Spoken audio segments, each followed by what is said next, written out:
Muhammad Al-Fatih, Salahuddin Al-Ayyubi, Charlemagne, Alexander the Great alias Iskandar Zulkarnain, kemudian ada Bung Karno, kemudian Ki Hajar Dewantara. Kenapa sih kalau kita ingat-ingat lagi, mayoritas orang-orang yang menjadi puncak pimpinan di sebuah negara, kemudian orang-orang yang mengubah nasib suatu bangsa, ya mayoritas punya kesamaan.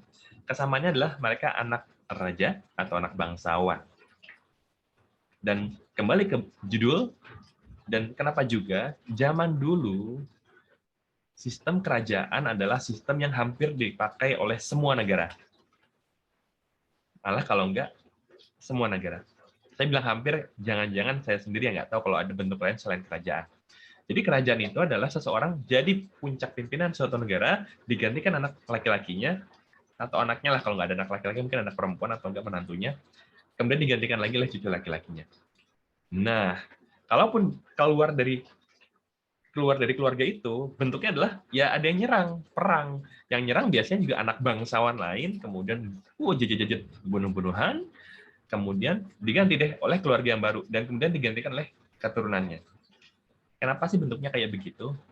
Karena ujung-ujungnya ke modal. Modal untuk belajar. Jadi zaman dulu tuh ilmu ada di mana-mana, nyebar, mau belajar sesuatu, harus belajar keluar negeri, keluar kota, transport, gurunya ada di mana-mana, buku langka, bahkan baca tulisnya aja langka. Sehingga kalau mau belajar, kalau mau ketemu sesama pelajar, ketemu guru hanya untuk diskusi misalnya, itu butuh modal. Nah, modal apa aja? Bagi anak-anak bangsawan, mereka mampu untuk kirim anaknya ke luar kota ketemu guru A, ke luar negeri ketemu guru B, belajar di sana di sekolahnya si guru tersebut.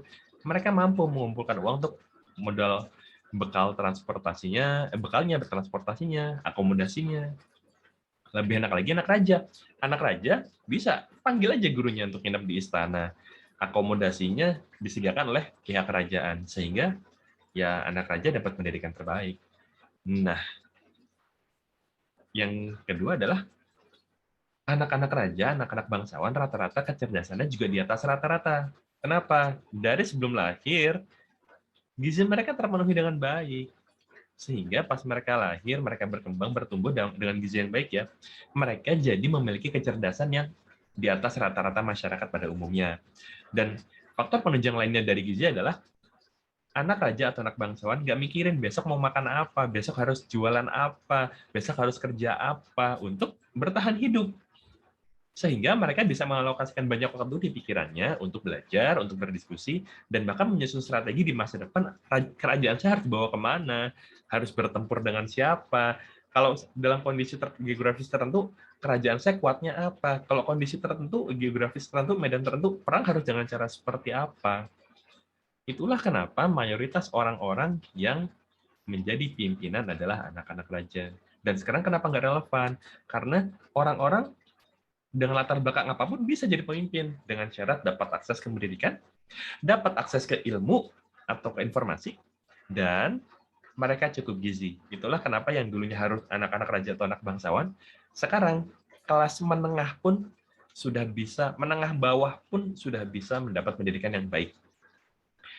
Dan itulah kenapa bergeser dari bentuknya kerajaan menjadi demokrasi. Malah semakin ideal lagi demokrasi, akan semakin bagus bentuk negaranya yang demokrasi tadi kalau semua rakyatnya dapat akses pendidikan, dapat akses informasi, dan dapat akses ke jaring sosial yang kuat. Jadi pelajarnya bisa fokus ke belajar, nggak fokus besok nanti pulang sekolah saya harus kerja keras bantuin orang tua saya nyari uang. Sip.